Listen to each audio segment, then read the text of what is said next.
Hello, everyone, and welcome to another episode of Get Well with Mel. And I'm your host, Melissa D. Hall. And you all, we have an amazing show for you today. As you see, I have a guest, Mr. Kevin Jones here. And today, it is all about retiring on a fixed income. Okay. And now, before we get started, I want to say, first of all, thank you all so much for such a great episode last week. It was amazing. I think last week's episode contained on the big, beautiful bill, and how it affects your healthcare, how it affects your Medicare. That was one of our most popular episodes. We got close to 1,000 views on that episode. Yes, absolutely. People are still sharing it. People are still reaching out. And so I thank you all. And let's see who we have out there. We have Jessica. I'm continuing to say hello, Jessica. Thank you so much. I'm so happy that you are excited. Who else do we have out there? Hello. Those of you all on Facebook land here. I'm gonna go ahead and share this out to my Facebook group already. And as you want to come in and say hello. So today, it's all about being out there with a fixed income. And I have a very special reason why I wanted to do this episode. Uh, I'm going to tell you, let's see here. I'm going to go ahead, just add all my followers on Facebook. Shout out to my people on YouTube who are watching this. We greatly appreciate you. All right. Very good, very good. And let's see here. Okay. So, and also too, if you're going to go ahead, if you're watching, you're going to go ahead and share it out. You can go ahead and share out this episode as well. Okay, all of you all out there. So, the reason why I wanted to do this episode, you all, is because being in the insurance field, a lot of the times I'm working with people who are transitioning. They're transitioning from coming off their job, making a nice salary, to go into a fixed income, to have a more relaxed time in life, right? To enjoy their life. And the biggest thing with them is that they are concerned about what life will look like on that fixed income. They have a lot of anxiety, a lot of stress, don't know how it's going to work. And one of the things I was surprised to find out was that how many people are in debt on a fixed income, okay? On in debt. A lot of seniors are in debt. I don't know if you all know, but seniors, they are the second highest population of student loan debt. I was shocked. I know Kenton isn't. And so that led me to bring Kenton in. Usually he's behind the camera. Uh, he's a lot of my pictures. We've been working together a long time now, like 2 years now. He does a lot of the pictures you've seen me do, but during the day, we have conversation. He told me that he actually works as a financial counselor. So when this started coming to mind and I started talking to a lot of my clients, I was like, I need a perfect guy here who can help you transition to a fixed income because he does it all the time, right? Okay, so he's going to teach you all some money moves today. Okay, if you are thinking about retirement, because this is the thing. It's one thing to retire, but it's a totally another thing to stay retired. Yes, and he does that. I didn't even know how many people that I know that you actually help transaction. And he works for a nonprofit. So, information on family services. This is what he does day in and day out. And he even helps people get prepared to rent, get prepared to buy a home, right? He's even today, one thing we're going to talk about is if you are a senior, how can you save on the taxes using a homestead loan? So we have a lot of great information. So welcome, Kenton. Thanks for having me. I really appreciate it. I'm happy to be here. Thanks for all your followers that are joining on and everybody from TFS and our supporters for following as well. We're going to have some good information tonight, a lot of information and stuff that may know that you may not know, or stuff that will help you overall in your financial goal setting and planning for the future. Oh, cool. So, Kenton, What are the top three things that a person who is transitioning from working to retirement, give me top three things that they need to fix or look at? The biggest thing early on something you have to prepare your budget early, make sure that you have a good financial plan set in motion. And you also need to make sure that your credit is on because once you retire, you don't want to pay, thousands of dollars in debt, pay for interest rates. When you're retired, you don't have to pick up any part-time jobs or some places if you don't have to. And also, you need to make sure that you stay up to date on technology as well. We get to technology. Let's talk about Yes. okay, let's talk about debt. Yes, ma'am. Okay, because it's a big thing. So how does your credit and debt affect your retirement? Oh, nice. So it can actually eat a lot because it's going to increase the expenses overall. Okay. And if you have high interest rates, you probably want years pays. Mm. And a lot of times the banks are really unforgiving when it comes to these interest rates. So you want to make sure that you have a plan in place and make sure a lot of this stuff is done prior to retirement if you can get it paid off.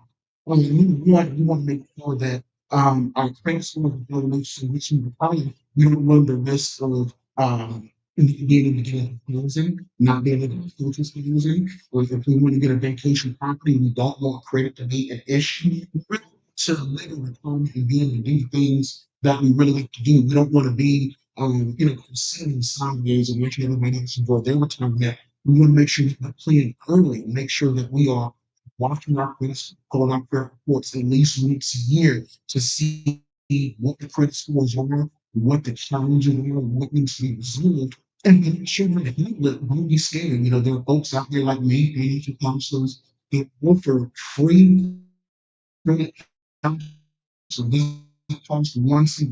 Or you think that your strategy on how to get the debt paid off, and more importantly, how to get it paid off before you retire. Right. So here's your question. When it comes to paying off debt, I know like Dave Ramsey, he's really big on that. Yes, sir. Should we try to pay on the thing with the highest interest rate first or the biggest debt, the smallest debt first? Question. So I only have my whole team is not this for a long time. We've been in financial industry for the last 20 years, and I've got some real world experience. And this is what they use is going to teach us to pay the highest payment first, which makes the most sense because paying the highest means that you're going to get paid faster and it's going to keep the most money in your pocket over the course of time. However, most folks have unsecured debt. A lot of times there's a discipline. There's a discipline issue. So if there's a problem of discipline and you're gonna pay $10,000 debt, the you say you can still $10,000 debt versus paying a small $5,000 debt, then that has to be trade. Something is cheap. You can better pay off the $5,000 debt because what that is it gives you that motivation you want to keep going. A lot of people it can take 5 years, 10 years to pay off $5,000 debt, and sometimes we get stuck during that process. So what we need to do is some of those small wins, in my opinion, if there's a discipline concern, make sure that we have that motivation, that we're motivated to still make sure that we keep going and going. Absolutely, absolutely. Trying to get that small win and build on that Yes, ma'am. to exercise that discipline. Awesome. Yes, ma'am. All right, so the second thing you talked about was technology, Yes, ma'am. which is different to here as far as retirement. How does technology play a part? For as you you want to make sure that you stay up on all the banking and financial technology. What happens a lot of times is nowadays most banks are transitioning to online banking. They're transitioning to mobile platforms, mobile banking, mobile 24-hour activities at the bank. So a lot of us, baby boomers, a lot of folks just are used to saying something, going in and speaking to somebody. So that gives an additional level of security. And now most banks you go to, banks will tell you, like, oh, you go in and you keep staying. And that is a major learning curve. It really is a major learning curve. There's also a security factor as well, because most folks that are baby boomers or getting up in age, they just don't feel comfortable coming to the screen. Another good thing is I had a being who just did not stand on technology and they completely rely on somebody else to help them with their finances. So it just leaves them open to financial scams, fraud. Yes, ma'am. I see a lot, and a lot of times, just being able to understand the technology even a little bit, just to be able to do a little bit of online banking, being able to pay your bills online. You'd be surprised. I'm sorry, it's not, but a lot of people that I see who are still getting money with, Yes. who want to come and chat. Mhm. Where does the scam or possibility for fraud come in with that? Sometimes they look somewhere. It's easy to use money on you can use or ring up anybody or you can see yeah. Usually when you were cashing or deposit and be on about their way. You want to try to do this as you can. If you can do a cashier's check, that would be better. But many orders are a little fixed. Yeah. Say, I can say this too, dealing with an older demographic, it's like a money order makes them feel secure. It makes them feel like they wrote it out versus like, doing it online, they feel exposed. So how can they like what do they look for to make sure like it's secure? You know what I mean? Like to give them that. Because that's the thing, they feel like they write it, it's secure versus them doing it online, Yeah. it leaves them out. Like I know people who won't even get debit cards because of this. Yes, ma'am. Mhm. It's a real place. I mean, honestly, I would recommend you do your due diligence and check the financial institution. Go to the business bureau, see if they have a branch, see who their financial security backing is. So you know more comfortable using the digital processes that they have.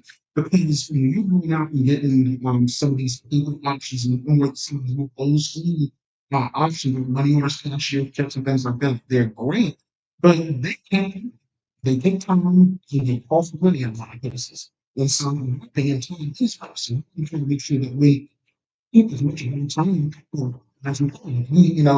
I was paying a week for my photo studio and I was able to get cashier's checks every day. And you really can't outrun my day when I did that to go to the bank, get cashier's check, go to the landlord, pay the rent, and then go about my business.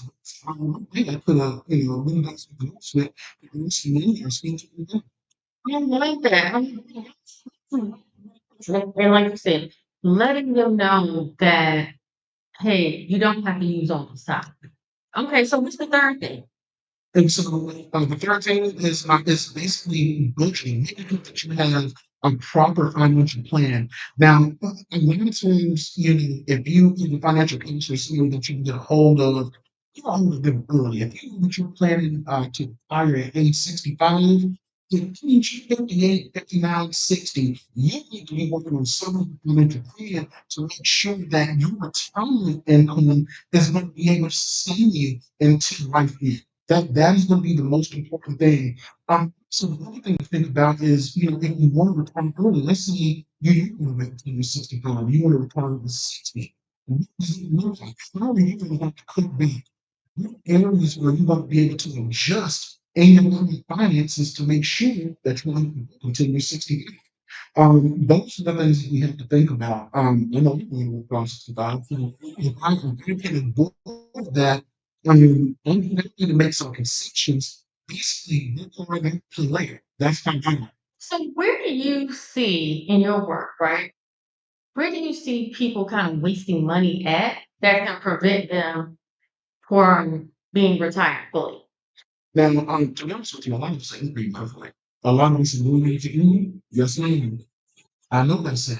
We are eating our money away. We are spending it. We're going out in Mission restaurants. We're going out to fast food. We're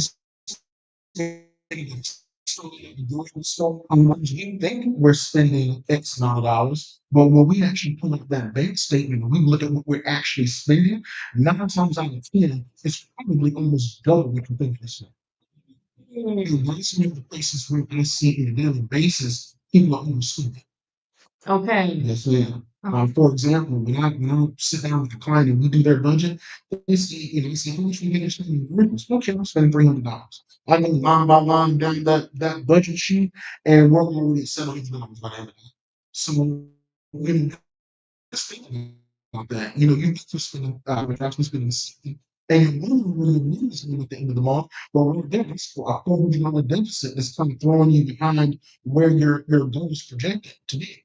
Okay, okay, very good. So let me ask you then, Mhm. how much should we be spending on food though? Depends on your household size. So if you have one person right now, you're probably going to be around that $350 range. But there are some concessions to that. If you down that there's health issues, and of course, you have to account for those things. Yes. I'm gonna say, like, I know for me, I'm very health conscious, and it seems that it's very expensive to eat Yes. healthy. Yes. So how do you get around it? It's like you want to eat healthy, but it's expensive. If that's important to you, you don't have to sacrifice the eating healthy. It's just that you have to be creative in other areas. And also you have to be creative about, discounts when you are able to find deals. Are you able to use some of the local farmers for local produce and vegetables? And then farm last week on the other side of Durham, when they do produce and have all kinds of things, and it's probably at a much lower cost than what you get at a grocery store, but you just have to look for a lot of those resources that are out Okay. there. Right.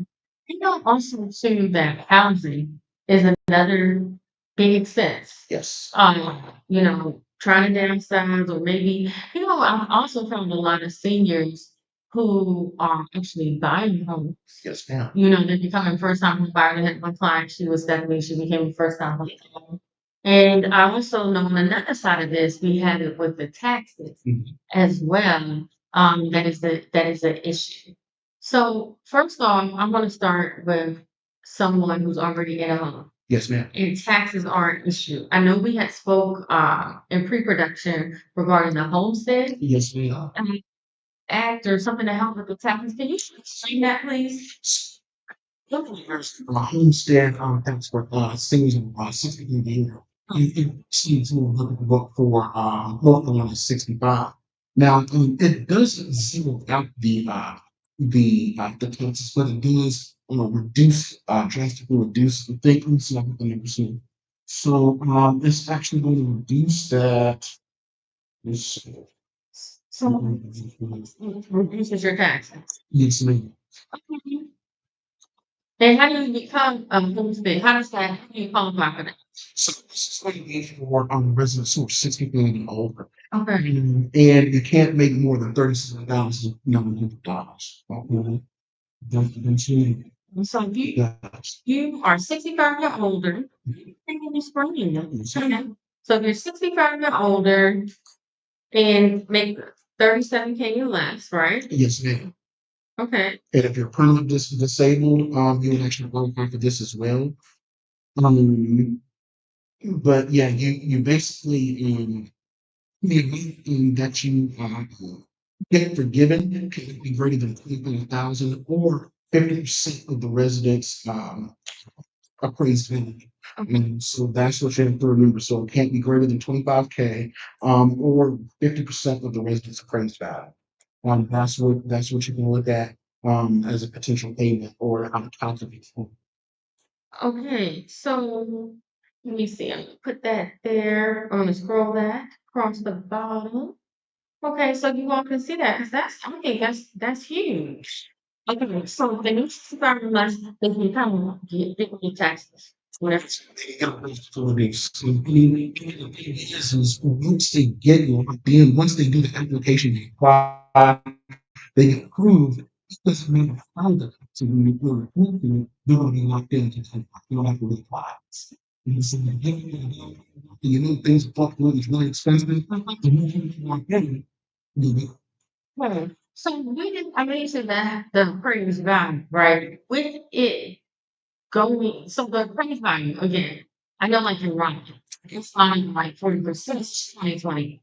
But then it's like you can't do for less than more than 50%. Like how does inflation affect a program like that? Because that's what I'm seeing a lot of people complaining about. yeah. it's true because inflation's going up, and then a lot of times the cost of living is not. And since the cost of living is not going up, it's putting themselves in a bad place because even though they may qualify for those programs, it's still making it tough. Now, everybody in North Carolina doesn't have this problem, but us here in the South have this problem because it's one of the top office. Yes, the times is going to be people a little different because it's making it really, really fair, and it's making it really, really less affordable overseas and everybody else that live in places for 15, 20 years. And they're kind of getting priced based on the tax rates. Yeah. So even with these reductions, they're helpful, but because the price of the water is so high, it's still really, really expensive.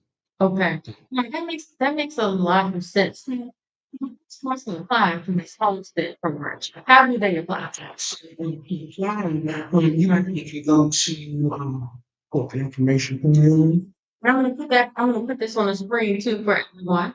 see, I think it's just some amazing information. People definitely really need this because a lot of the seniors that I see, it's like they have the property, but then when it comes to the taxes, that's always the issue because they just go anywhere.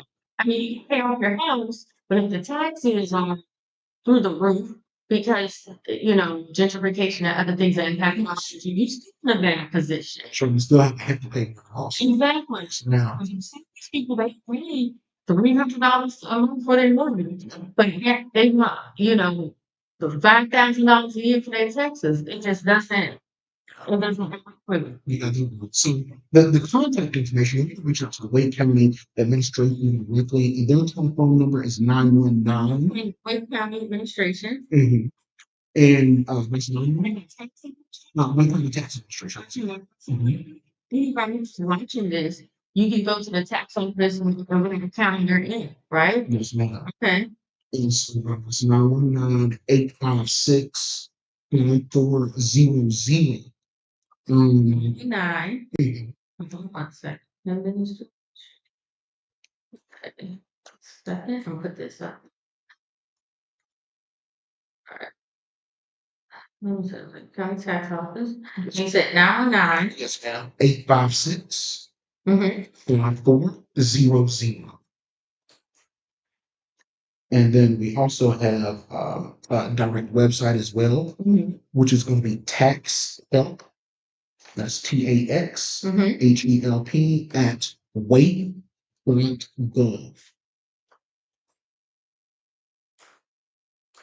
Okay, I love that. Okay. And so I guess the taxes for a home, they are handled by the county. Is that right? Yes, ma'am. Okay. On the counter. Okay, that's really good. So you all see the information there. And again, if you're watching outside of Wake County in North Carolina, wherever you're at, contact the county administration because that homestead tax, that's something that's nationwide. So you can definitely take advantage of that to help with your taxes. Or if you have a loved one, right? And you're living in a house with them. Now let me ask you that. So let's talk about a multi-generational home. Yes. If a home is multi-generational, let's say the mom owns it, but the kids are living Yes, ma'am. in there. Can they still get this? Yes, ma'am. As long as the parent is the primary owner, then that should be. Yeah, so kind of different with that. Let's say somebody wants to buy a home, and they're transitioning because I do think that it is smart to buy a home as well because that way it locks in. You know, what is out there for that? And I also see we have our special guest, Mrs. Patricia Murray of Gold City Skywriter. She's in the back office there too. So yes, I see it there. But so before I bring her on, just talk very quickly about what's out there to buy a house. Home is one of the best investments that you can make. So I'm certainly talk about that. And it really doesn't matter at what age, but there are a lot of first-time home buyers programs out there that you can take advantage of. And I'm going to go over a few of them really quickly with you. Things for you to look forward one of which is through CY, which is going to be the citywide homebuyer assistance program. Mhm. With this homebuyer assistance program, it offers up to $45,000 towards down payment assistance. So this is a really good program. And there's also the enhanced homeowner education or assistance program as well, which is up to $60,000 that you can get. So it's a money, and really what it does is it helps you to be able to afford more home that you may not have otherwise been able to afford. So, for example, if the bank qualified you for 300,000, but the home that you want is 340, it may be hard for you to get that additional funding for the additional $40,000. So this means would help you get that house that you're looking for, even though you can more approve for a bank. This is not the only way to get there. The thing to remember is with this particular loan, after the first 20 years, payments would stop in this particular loan at that point. So from year 20 to year 30, you would make payments, and if you stay in the house until 30 years, the loan is completely forgiven when it was not. Mhm. Can you do both of them? Yes, and so there's a difference. So with the enhanced home buyer loan for up to 60,000 dollars, the thing that you have to keep in mind is that is a 30-year plan, and after the first 20 years, for that loan is forgiven. So 30,000 dollars is wiped off, but the thing is after 10 years, you have to start making payments for the additional still remaining. Mhm. 60,000 for one, and how much for the other? And 45. So that's 100,000. That's amazing. That is definitely that's like in the townhouse was in that. Yes, ma'am. It's amazing. And do you have to be 65 for that, or you As long as you obey the rules of this, you're 18, 3 months. that's great. What do people need to contact to get more information on that? And this is ring the direct only for the. Oh, yes, I do. Oh, yes, I have a link for that. Absolutely. Right. So The reason to say why. people can also contact you as well, right? You can reach out to me directly. So Kenton Jones at tfsnc.org. Again, that's Kenton Jones at tfsnc.org. And I can send you the link directly. Mhm. Fantastic. This is what he does, y'all. Yes, Go ahead and bring up Miss Patricia Marie here. She's part of the Bull City Sky writer. There she is. And how you Hey, doing? everybody. Doing fine. From the Durham Skywriter. Very happy to be here. How you all doing? Fantastic, fantastic. It's always a pleasure. And we were talking about transitioning to a fixed income, and I know you know all about that. Well, I'm on a kind of a fixed income, but what I always tell people who are starting to enter my age group, because I'll be 70 in a few months, um, I always insist that while they're still able to walk and talk and move and groove, is to do a little something on the side for some money. Mm, In my case, I DJ. I make okay. toys. You A make friend of toys. mine, I do, Oh, that's beautiful. Why don't you get into yeah. that? And some people do things like a friend of my niece has a disabled child, and so she has to stay home, and she's able to make so much money selling gently used designer children's clothes that she's able to Mm, pay her rent and make extra on top of that. I So love that. that's another thing, because people want their kids to be cute, it, Yes, absolutely, and their absolutely. grandkids. So yeah, so just think of different ways that you can make a little money on the side, and that should help you with your fixed income. Yes, absolutely, absolutely. And I know that you also stay very busy with the Durham Skywriter as well. I And do. could you please tell everybody about that? Well, Durham Skywriter is like an online newspaper and a community paper for Durham, North Carolina, and I used to make extra money with it. Mm-hmm. Um, I still accept ads, but since COVID, I really don't bother with ads. I mean, I still run them, but I could probably make some money on the side with ads, and that is one way to do it. But I just decided that was just so much trouble collecting, ad revenue. I know that sounds weird, but my Okay. price was so low, it didn't make that much of a difference. I think my ads were like $20. you know. Okay. Because So, it's not all because about I the just money. Sometimes it's about, you doing what you love to do. Right. yeah. So I just do it as a labor of love right now.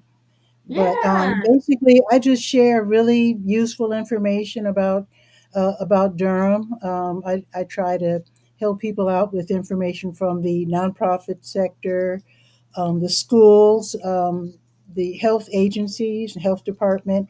Just and also I have a senior page, so I Mm-hmm. have information all about. Oh, I love that. I Okay, yeah, love your. we said that. Show us that again. Let me see that. So Oh, that's for next week's episode. I was just not going to have later, so we'll get to okay. that. Yeah, no Oh, problem. okay. Okay. Mhm. You're just very creative with even real artist eye. I like your work. Well, thank you, thank you. We got a team. Shout out to the team. Shout out to Jessica, Wellness Wednesday, Anita, and the rest who make it happen around here. Yeah. Awesome. Awesome. Uh-huh, uh-huh. Yeah, but that's wonderful, Miss Pat. Listen, we were talking about taxes. I don't know if you own your own home or not. I Um, do. you do? Okay, so how have taxes impacted you? And then are you part of the homestead program? I know, right? I, oh my good. My taxes have doubled. Wow. It's rough. It's rough. Wow. But then when I ask my folks in Chicago what their taxes are, my taxes here in Durham are like not that big a deal. But of course, Mm-hmm. I'm not in Chicago, so. But yeah, it's doubled, and it's a struggle. But they do Yes. have program. They have programs to help seniors. Um, they have Have that you looked I forget into what the you, I think homestead? you I think you The, mentioned it with the tax the the county they help homestead. think. The Yeah, homestead that's it. program. Have For you looked some into that reason program? I was accepted, and they say once you're accepted you're in.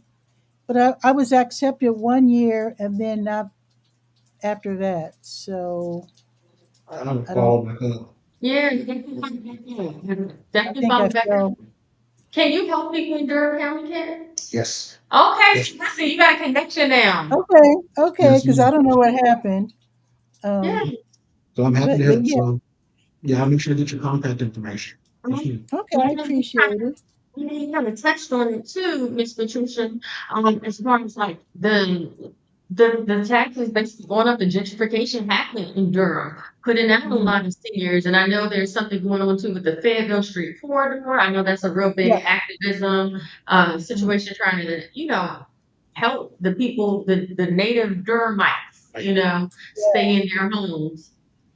I think people who are living in what I call the pioneer neighborhoods, where people are Hmm. coming in and building new homes and buying up the boarded up homes and whatnot. Yeah, I'm sure that their taxes are going to go up much higher than mine because people aren't really breaking their necks to come into my community for some reason. Okay. But that's okay. My taxes still went up, but Hmm. I live in a real quiet little neighborhood over by Durham Tech. So Okay. I don't think people are really I don't think people are really seeking out my neighborhood. It could be also that I'm right practically next door to a low income housing, but I mean Okay. That'll do I have that. no, That'll I do have no problem with it. it. But if you don't know, you don't know. I mean, if you don't Mhm. realize that it's not personally, I don't think it's a problem. But some Okay. people might think that it is, and that might have something having to do with people not really coming over here and looking for housing and whatnot. But for those who are living, like on Fayetteville Street, Mhm. I see a lot of building on Highway 55. Yes. Some neighborhoods, like they look normal when you go down the large Mhm. streets. You turn down a side street, and there's like all these new houses all of a sudden. Yes. So And one that's thing happening about the is too. they'll probably be coming down the pipeline. There's a lot of revitalization in Durham, in a lot of the housing projects. So what's happening is a lot of the federal funding. is kind of getting funneled to Durham to kind of revitalize a lot of these places. Which once those places start to get revitalized, that's where you kind of have to start looking out and get your pennies ready because those taxes are probably going to go up soon. I know here they're doing in Raleigh, they're doing a lot of that, but I've also been to several events in Durham where they're doing the exact same thing. There's been several community events that I've been to where they have completely revitalized some housing projects with their youth. But I'm sure that anything around that area now is going to start to pick back up. And that's probably very anticipated over the next 5 to 10 years. Okay, that's something. I mean, oh, we do have guest thing, Mr. Fraser Ramsey. He's an ignorant. He is. How you doing, Fraser? Nice to see you. Actually met him back when I toured across the Pennsylvania show, so we appreciate you, Fraser. It is a pleasure. I hope all is well. Okay. So, and also, if you're watching a replay, hashtag replay. I hope you all are enjoying this information, getting a lot Yes. of value out of it. I think when it comes to this revitalization and gentrification, urban renewal, whatever they choose to call it, right? You know, it's beautiful because it's like, definitely you want the streets fixed, right? You want better housing, you want better infrastructure. But I think it says something about keeping the character of the city. One of the things that I see, like for instance, with Raleigh, the rent here is getting so out of control Mhm. that the people that really make the city, the businesses, like I know a place, I know 42nd Oyster, Mhm. their rents were raised so high that they can't afford. Wow. So what does that mean? It means that we get a lot of these chain restaurants and we look just like every place else. I mean, it is really getting understand where it's taking away the character of a place. And that I think is the saddest part of it all. I agree. Yeah. I agree. These places, these mom and pop shops, they make this place someplace that you want to live. Right. But we outpriced it. And I think that something needs to be done in that respect, you know? Or For at sure. least sort of where there has to be a some percentage in the older business to get some kind of tax break or some kind of discount on the property to make sure that they're able to see. Yes. Yeah, I mean, because we're losing some of these major businesses that have been here for years, that are staple to our area, and it can really affect not only the economy, because some people would, visit and just want those particular places, and then, those places, we've got some nice places in here, but it's just not the same. It's not the same. Yeah. And listen, Richard Ramsey, he's actually in Scotland, my apologies. And he said Edinburgh, Scotland is where I am is losing its character. Something even in Scotland, so this is happening around the world. And I guess like my thoughts with all of this is where where do they plan to put the poor people at? Like he's like where do they plan? Do you have any idea? Like where do you plan if you gentrify everything and everything is so high, it kind of bypasses the middle class in a sense. Where are the low income people supposed to live? What's the plan for that? Well, what's happening is they're getting pushed up to the lower areas. So seeing for most folks is almost unattainable existing. Yes. So we're looking at like our specific area, Zambia, Wake Forest, uh, I mean, even Yeah. Rocky Mountain, Yes. and You working even to friends this was way out yeah, crazy. yeah, This is out there. It's so funny you say that because do y'all know Rocky Mount was considered one of the number one places in the US to get a deal on a real estate. yeah, So that's interesting that you say that. yes, ma'am. Hmm. Interesting. Interesting. That's interesting. And you speak about city living.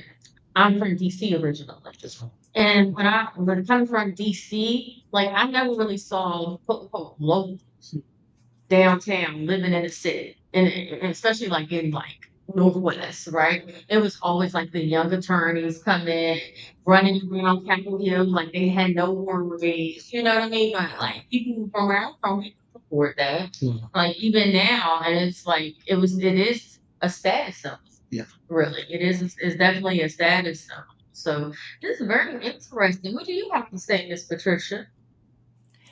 Well, I think when it comes to being low income, if you have a house, try to hang on to it if at Yeah. all possible. Amen. I do get a lot of phone calls, people wanting Hmm. to buy my house as is and all that sort of thing. Yeah. And if I were to sell my house, I wouldn't be able to buy one in Durham. I mean, I'd have to do what Kenton just said. I'd have to move to some other town. Right. I only know about Durham. I don't really want to live anywhere else.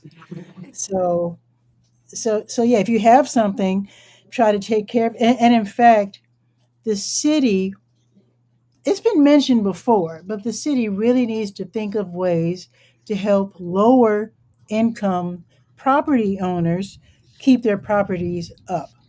Yeah. Mm. Because, like I said, once you have sold your property, um, you're not going to get the same kind of market rate that you would need to purchase another house, Yeah. unless you hit the lottery or something, or you and your family can put your money together, which is not Yes. always possible. Yes. No, I totally agree. And speaking of keeping the property up, did you all hear about the woman who got arrested by the HOA? Yeah. Did you? Yeah. Yes, I'm gonna go ahead. I'm gonna see if I can share this with you here. Let's see. One It rule of happened. thumb: Go ahead. never invest in a neighborhood with an HOA. Yes, Oh, yes, yes. And mm, listen, Florida woman. Okay, you know how they got people in there, Florida woman, jailed after HOA, took her to court, and why you should never ignore your petty requests. So this woman here, she was jailed over a dispute over lawn care. come Okay. on, man. I Mm-mm. really agree. You see right here, she ended up spending a week behind bars. She That's lives in so the wrong. Creekview subdivision in Tampa's Hillsborough County. That's too close. Yes, it said moving in with the HOA regulation over the condition of her grass. And Mm. so this is the thing about this, right? And what I thought was insane about this was that they are trying to take it on, but they actually, so she was in jail for a week. They went ahead and had an emergency hearing, okay, over this whole thing. And do you know Mhm. the HOA's attorney argued to keep her in jail? They were like literally arguing to keep her in jail. Yeah. It's That is so insane. ignorant. I think there's Mm-mm. a warrant for that. That's what blew me away. Blew me. Yeah. It's a That's warrant. They said they wrong. actually argued it in front of a different judge, which I'm so happy. But this can happen to anyone, especially the person who is elderly. They don't even have the strength Ex- to get up and cut their number. So definitely, upkeep and things like that. I think that would definitely help because it helps the property value of the whole neighborhood. Exactly. Exactly. Even if there's victim that comes down the pipeline, so scenes with that because it's not cheap, but that is really an expense that folks have to worry about. When they leave their home, you got to worry about keeping up with the grass, keeping up with pest control and all those things. I mean, that's stuff. That's something that you really have to prepare for. Again, that's stuff that you have to prepare for. When you get ready to buy a home, before you're ready to buy a home, those things really need to be added to the budget where you're doing it consistently or new, and it needs to be overcompensated for. You need to be budgeting for those things because again, those prices fluctuate and supersede you. You may do more than you normally have to do. So those are things to think about if you are getting ready to purchase a home or you're make sure you have those things accounted. Yes, no, I think that is very smart because they also say too when you buy a home, everything always happens. Not anything, but everything happens. So that's very wise advice. All right, y'all. Well, listen, this has been great, Miss Pat Murray. I appreciate you for coming on. Thank you for Okay. having me. Yes, for sure, for sure. I appreciate it. And they can catch you at the Durham Skywriter on Facebook, right? Right, Facebook and YouTube. I do a daily show also called Bull City Hangout, where I tell people what's happening in Durham. I invite them. You were on my show a couple days ago. Yes, yes, I Um, was. so, so yeah, I invite people to promote themselves. Kenton, you can come on, sir. Come on the Yes, show. yeah, that would be wonderful. That would be There's some wonderful. of that knowledge. Don't keep it to yourself. That's right. Nothing to be hinted about yeah, and Kitson, people can reach you as well. Yes, my direct email is going to be Kenton, Mhm. Kenton, Jones at tfsnc.org. Again, that's Kenton Jones at tfsnc.org. Okay, wonderful. Hey, you all listen. We have a amazing episode next week for you all. So make sure you all tune in. Oh, let me fix that. It's Kenton Jones. Excuse me. Kenton Jones. Let's see. There we go. All right, here you go. All right, and so listen, y'all, we have an amazing episode next week. Okay, we have Miss Samira Williamson on, and we're gonna be talking about tasty summer awakenings recipes. We are making a salad live, and those of you all who do not know who this is Miss Cooking with Camira. Okay, she's a YouTuber. She got over Cool. like 50,000 subscribers on her channel. She's mixed in the Okay. triangle here. Yes, and she came up with a tasty special salad recipe, summer spring salad. Very easy to make, very tasty. Helps with the weight loss too. And so that's my good girlfriend. And so we did something special for you all. And so that's going to be happening next Thursday at 5. So make sure you want to tune in right here, wherever you see this at on our YouTube. And if you would like a reminder, we'll just register for that episode, right? To get the reminders and also the special offers. It's totally no cost. Go to melissadhall.com/get well with Mel. Okay. Or if you think you want to also be a guest, you want to be a guest? You want to sponsor an episode? melissadhall.com/get well with Mel. We would love to talk to you and see how you can help our viewers. All right. Well, listen, we appreciate you all so much. Thank you so much, Kenton. Thank you so much, Miss Pat Murray there. We got a lot of Thank different you. welcome. Hope to have y'all both back soon. Yes. Have a wonderful day. Make sure you tell a friend to Take tell a care. friend. Take care.